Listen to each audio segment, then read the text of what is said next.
So much has happened in the city of Antioch, even in just the past 24 hours since we last spoke here. It is enough to make your head spin. The police department and the city have been in crisis for months now, but there could be now new fallout to the racist text scandal that has sidelined more than half the police department.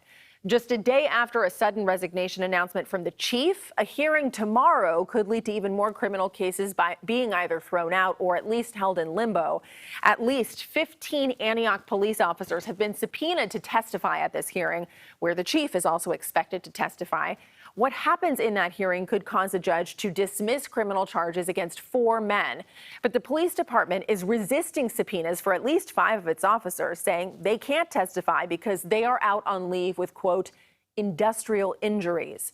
Some of the people who are already suing the city of Antioch over the scandal plan to pack the courtroom for that hearing tomorrow. 2 of them told Andrea Nakano tonight they hope it'll be the first step toward positive change.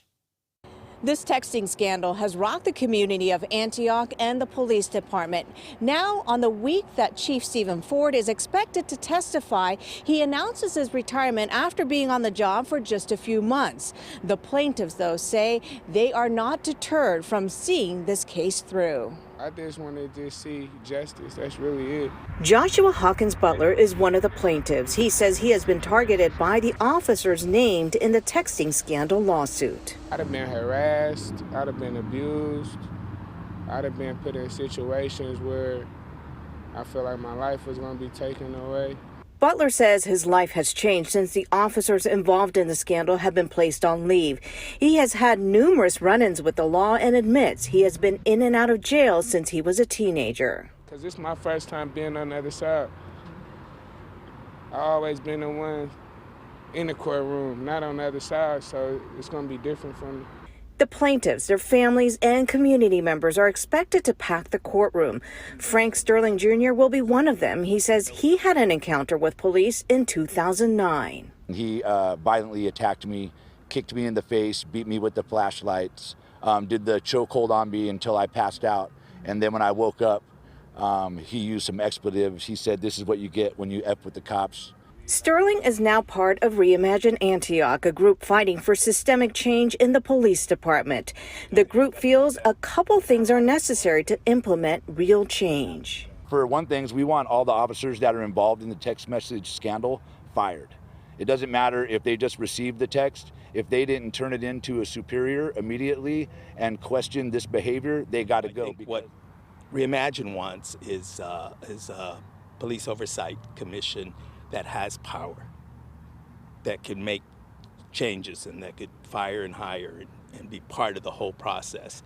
Reimagine Antioch and plaintiffs like Joshua Hawkins Butler hoped Chief Stephen Ford would be part of that process before he announced his retirement. Ever since he came through the doors, there's been a whole lot of light, and he's been taking actions.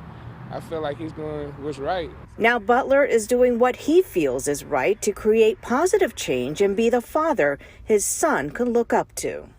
The system been fighting me all my life. So when you get a chance to stand up for yourself, why not?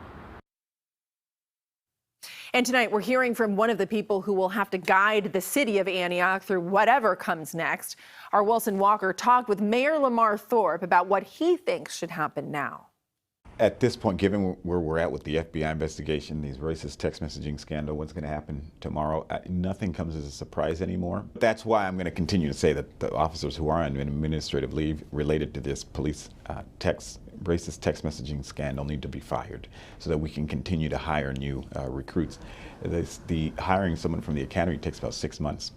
And so those individuals are literally holding us hostage. We will follow tomorrow's court hearing, of course, which is expected, as Andrea mentioned, to be packed.